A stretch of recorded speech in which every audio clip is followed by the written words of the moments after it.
अभी आपके महाराष्ट्र में कितने बड़े बड़े जुलूस निकले हैं लव जिहाद, लैंड जिहाद के खिलाफ।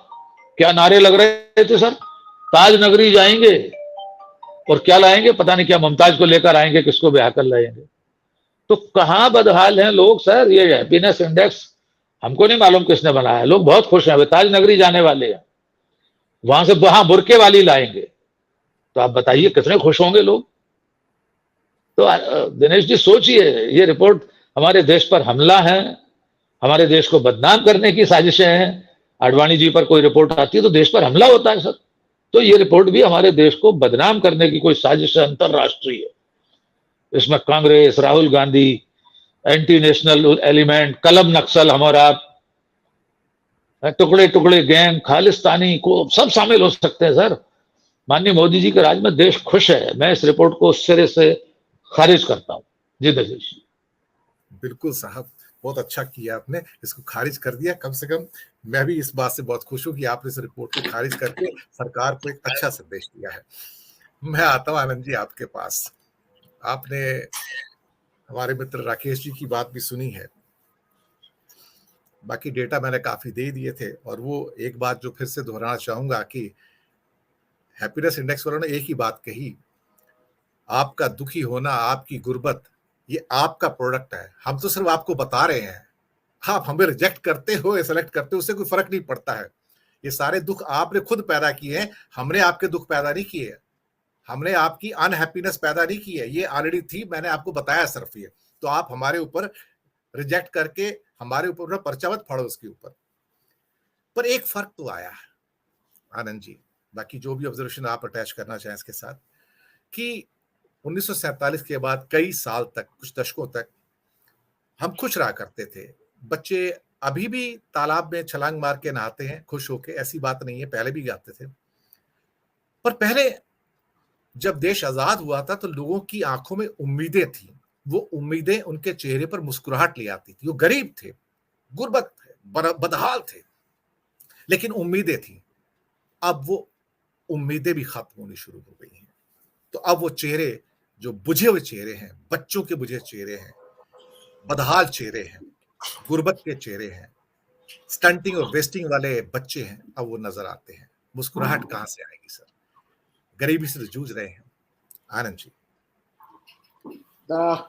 दिनेश जी, पहली चीज तो सबसे पहली जो डॉक्टर राकेश ने जैसा कहा कि ये शायद वैसे ही खुश है, मैं तो डर के मारे खुश हूँ, क्योंकि आपके पास अब ये ऑप्शन नहीं रह गया है कि आप दुखी हो।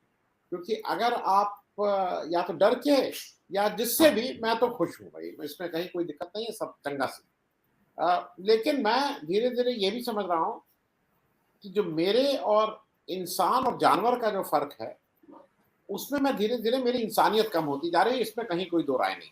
मैं अपने को क्यों बोलूं कि मैं जानवर हो रहा हूँ, लेकिन मेरी जो इंसानियत, मेरी जो संवेदना, मेरी जो एक दूसरे को देख के आपको कोई कष्ट है तो मुझे क्यों कष्ट होगा, वो मेरा धीरे धीरे कम होता जा रहा है। और मुझे एक तरह से उसमें खुशी मिलती है जब ये होता है कि अच्छा आपको 2 डंडे पड़े, तो मुझे उसमें कहीं ना कहीं आनंद आने लगा है। तो मैं अब किस तरफ रवाना हूँ ये मुझे नहीं मालूम, लेकिन मुझे उसमें आनंद आने लगा। ये बात मैं इसलिए बोल रहा हूँ क्योंकि ये देश को समझना होगा। कोरोना के समय मैं थोड़े खराब शब्द, डॉक्टर राकेश के पास शब्द अच्छे हैं क्योंकि शिक्षक रहे हैं, तो ये मुझसे बेहतर शब्द बोलते हैं। मेरे पास शब्द उतने अच्छे नहीं है। कोरोना ने सबको अपनी औकात दिखा दी। कोरोना ने उसके समय दिखा दिया था कि तुम हो क्या। बड़े बड़े, चाहे वो एक से एक 30 मार खां लोग बिल्कुल जमीन पे आ गए थे उस एक बेड के लिए, उस एक ऑक्सीजन सिलेंडर के लिए। घर के लोगों की मृत्यु, और ऐसा कोई व्यक्ति नहीं है जिसने घर के लोगों ने जिसने उसको खोया नहीं। लेकिन आज अगर आप ये बात करिए तो लगता है इससे क्या मतलब, लोगों को लगता है इससे क्या मतलब। मैं अपनी आंख से जो मतलब मैं मुंबई गया था उस जब कोरोना बिल्कुल पीक पे था, मई 2020 में, जिस तरह से प्रवासी मजदूर चल रहे थे, वो मतलब मैं उसको अभी भी देखता हूं तो शायद मुझे रात में नींद ना आए, मैं खाना ना खाऊं। वो बच्चों को लेकर जिस तरह से लोग भाग रहे थे, जिस तरह से चल रहे थे, जिस तरह से लाशें जलाई जा रही थी, मैं जहां मैं उस शमशान उसमें देखता हूँ, उस समय हम लोगों का जुगाड़ ये था कि जो जूनियर इंजीनियर जो लकड़ी देता है उसको फोन कर दें कि भैया जो 80 किलो लकड़ी है जितनी वो है आवंटित, क्योंकि आप जा नहीं सकते। उतनी दे देना, क्योंकि उसमें भी कटौती हो रही थी। हमारे यहाँ तो हर चीज में कटौती होती है। अगर ऊपर से जैसा चलता है कि लकड़ी अगर सरकार कहेगी 100 किलो, तो आते आते शायद वो 10 ही किलो में चलाना चाहे, तो वो एक बहुत से लोग आपको इसलिए आपके पास आ रहे थे कि भैया वहां जब लाश जल रही है हमारे किसी की, तो लकड़ी पूरी मिल जाए। हम उस दौर से गुजरे हैं, लेकिन आज हमें कोई दिक्कत नहीं है। आज हमें हमें कहीं लग रहा है कि हम विश्वगुरु बनने जा रहे हैं। अगर कोई, जिसको कहते हैं ना कि जो मार्केटिंग में एक सिखाया जाता है कि अगर आप गंजे को कंघा बेच दें तो आप सबसे बड़े मार्केटिंग वाले हैं। तो आज हम गंजे को कंघा बहुत सक्सेसफुली बेच रहे हैं, और एक ही कंघा नहीं बेच रहे हैं, वो 2-3 कंघे रख रहा है। वो अपनी आगे की पॉकेट में, पीछे की पॉकेट में लाल कंघा, पीला कंघा, नीला कंघा, भगवा कंघा, हरा कंघा, सब तरह के कंघे रख रहा है, और उसमें हम लोग खुश हैं। मैं भाई, गोल वाला भी मैं सर, गोल वाला कंगा भी, रोलर वाला, सब बेच दिए। वो सब बिक रहा है, और वो सब बिक रहा है, और सब लोग खुश हैं कि देखिए देखिए कितना अच्छा चल रहा है। अब 2-3 चीजें मैं इसलिए कहूं कि हम इवेंट मैनेजमेंट की बिल्कुल पराकाष्ठा पे हैं। मुझे बिल्कुल ठीक से याद है जब पहले होता था तो इवेंट थोड़े बहुत होते थे, घर में भी होते थे, लेकिन कुछ लोगों को ये लगता था कि ये फालतू का खर्च है। मैं बहुत से धर्मों में जो सनातन धर्म हम यूज करते हैं उसको छोड़ के, चाहे वो मुसलमान हो, चाहे क्रिश्चियन हो, चाहे वो किसी सिख हो, ये सब लोगों के यहाँ शादी जैसा जो पर्व था वो बहुत ही साधारण ढंग से उनके अपना जो उनका, वो चाहे गुरुद्वारा हो, वो चाहे मस्जिद हो, चाहे वहां मनाया जाता। हम लोग ने एक नया सा ले लिया था कि कर्जा लेके, जमीन बेच के हम अपने को कुछ दिखाना चाहते थे कि हम बहुत बड़ा है। तो उस सपने को कोई और आके अगर उसको और बड़ा कर दे रहा है, कर्जा हम डायरेक्ट नहीं ले रहे हैं, इनडायरेक्टली हमारे ऊपर वो जो 50 लाख करोड़ का कर्जा अब 1,85,00,000 करोड़ हो गया है, तो कर्जा तो हमारा ही आपका है ना। अब वो उठाएं या ये उठाएं, लेकिन कर्जा तो हमारे आपके सिर पे है। तो उसको डायरेक्ट, अब हम लोगों को ये है कि हमसे क्या मतलब है, और वो मतलब सामने दिखाई दे रहा है। कुछ चीजों में हम लोग खुश हैं, नाम बदलो भाई। नाम बदलने से मुझे एक जगह की भी स्टैटिस्टिक्स अगर दिख जाती, एक जगह की भी, कि वहां के भाई बच्चे ज्यादा तेज पढ़ने लगे, वहां के बच्चे कंपटीशन में ज्यादा आने लगे, वहां की उधर, इस पे नहीं बात। और जो लग रहा है कि जो बात करते हैं ये तो ऐसे ही कहते हैं, उन्होंने आपकी एक पूरी जमात को डिस्क्रेडिट कर दिया है। और इसमें जैसा डॉक्टर राकेश ने कहा ना, इसमें केवल नेता नहीं है, हम और आप भी जिम्मेदार हैं। मुझे ये बता दीजिए, ये सब लोग कहते हैं गोदी मीडिया पिछले 4 साल से सुन रहे हैं। सब लोग कहते हैं कि वो क्या नोएडा मीडिया और फलाना मीडिया, और सब जाते भी वहीं। किसी एक ने हिम्मत करके, जो विपक्ष की पार्टी, वो एक पहली बात ये कहती है ना, जैसे वी वांट जेपीसी, कहे ना कि हम नहीं जाएंगे यहाँ, हम इलेक्ट्रॉनिक मीडिया का आज से बहिष्कार करते हैं। वो सारा उनका बिजनेस मॉडल है, वो बैठेगा, नहीं जाते। उनको भी वो तू मैं है, क्योंकि उनको भी रियल इश्यूज को से बाहर रहो, मेन यही बात करते रहो। अब भाई आपके पास कोई, मान लीजिए मैं कांग्रेसी हूँ, मेरे पास कोई, मैं अरे राहुल गांधी की सदस्यता चली गई, तुम अपना बता रहे हो कि आपके बच्चे का एडमिशन नहीं हुआ, तो मेरे लिए भी ज्यादा आसान ये चीज है। क्योंकि मैं अगर बड़ा नेता हूं तो मैं उसको 20 गाली दूंगा कि अरे राहुल गांधी की चली गई सदस्यता और तुम कह रहे हो तुम्हारे बच्चे का एडमिशन नहीं हुआ, तुम अपना भाई यार रखो जरा राहुल गांधी की पहले में सदस्यता। तो मेरे लिए भी सब कन्वीनियंट ऑप्शन। अच्छा, अब बसें खूब चल रही हैं, किसी में मैं चढ़ जाऊंगा। मैं आपको एक, मतलब मैं ये बातें थोड़ा अलग हटके बोल रहा हूँ। पिछले 2-3 वर्षों में बहुत जगह जा रहे हैं, बहुत से सम्मेलन हो रहे हैं, बहुत से जूम मीटिंग हो रही है। मैं हर जगह जाता हूं, मैं बहुत से लोग कहते हैं ना क्या किया जाए, मैं कहता हूं मैं आपके पीछे चलने को तैयार हूं।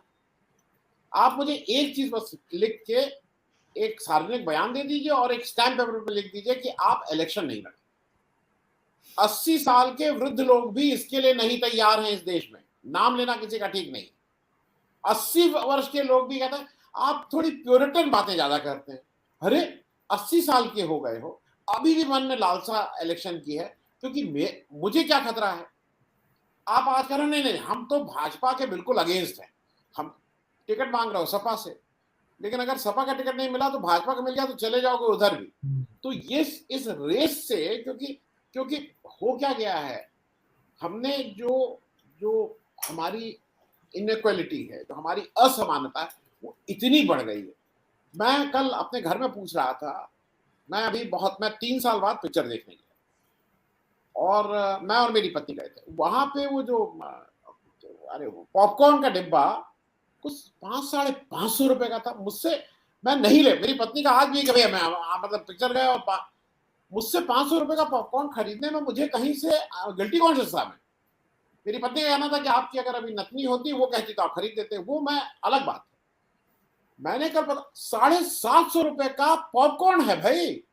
वो कह सर रहा है आपने इतना अपनी सर आपने अपनी पत्नी की हैप्पीनेस का ध्यान ध्यान नहीं रखा, इसका मतलब सर। नहीं रखा, नहीं रखा, नहीं वही मैं नहीं रख पाया नहीं, क्योंकि मेरी हैप्पीनेस उससे बहुत ज्यादा जा रही थी। तो मैं बेईमान आदमी था, मैंने कहा मेरी हैप्पीनेस और मेरी पत्नी की हैप्पीनेस में मैंने अपना स्वार्थी के रूप में मैंने अपनी हैप्पीनेस को बरकरार रखा, क्योंकि अगर मैं जी वो खरीदता तो शायद मैं गिल्टी कॉन्शियस रहता।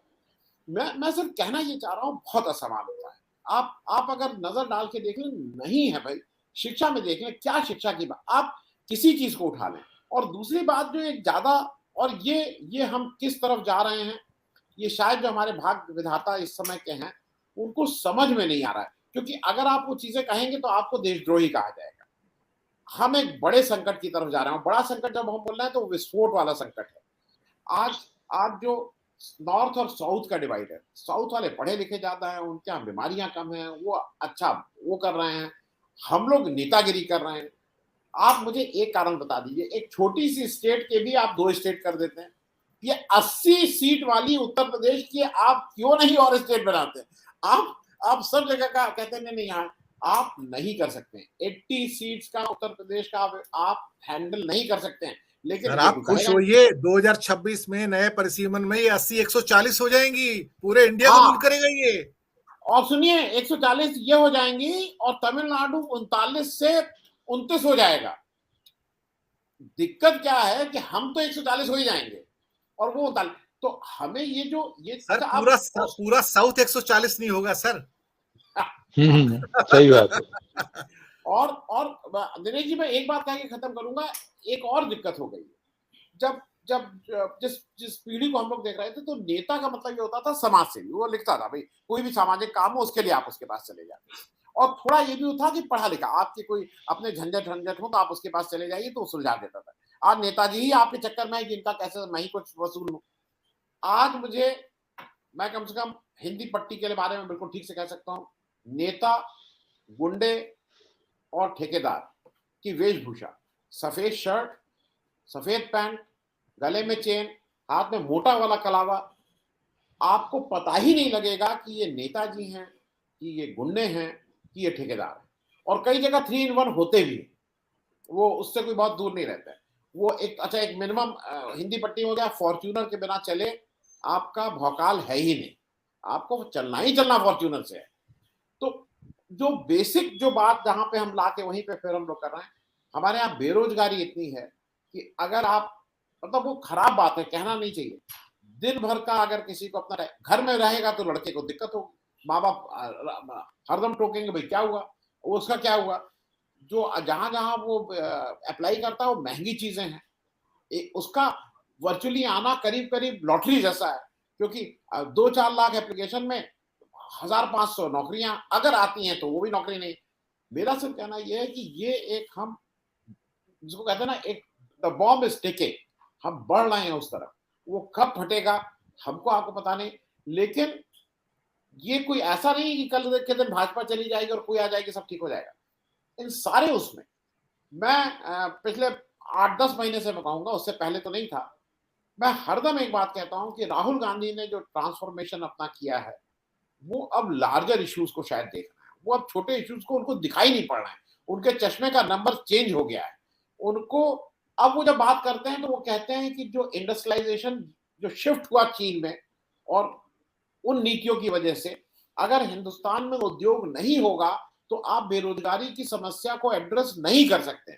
आप सर्विस सेक्टर से बेरोजगारी की समस्या को नहीं एड्रेस कर पाएंगे, क्योंकि आपको उद्योग यहीं पे करने होंगे। और वो एक बड़ा, और वो कहते हैं जब वो इस बात को कहते हैं तो लार्जर बात वो लोकतंत्र की बात कहते हैं, क्योंकि द लोकतंत्र इज ऑन टेस्ट। अगर इंडिया का लोकतंत्र फेल हो रहा है तो दुनिया में लोकतंत्र कहीं नहीं रहेगा, ये भी जान लीजिए। तो वो जो लोग कहते हैं ना कि उन्होंने जाके कहा, उन्होंने जाके नहीं कहा, ये चिंता है कि हमारी आपकी भी चिंता है। अगर इस देश में लोकतंत्र नहीं बचेगा तो दुनिया में कहीं लोकतंत्र नहीं रहेगा, ये भी तय बात है। अभी तो इतना ही है, आगे कुछ और चर्चा होगी जी तो बताऊंगा। जी जी जी। मैं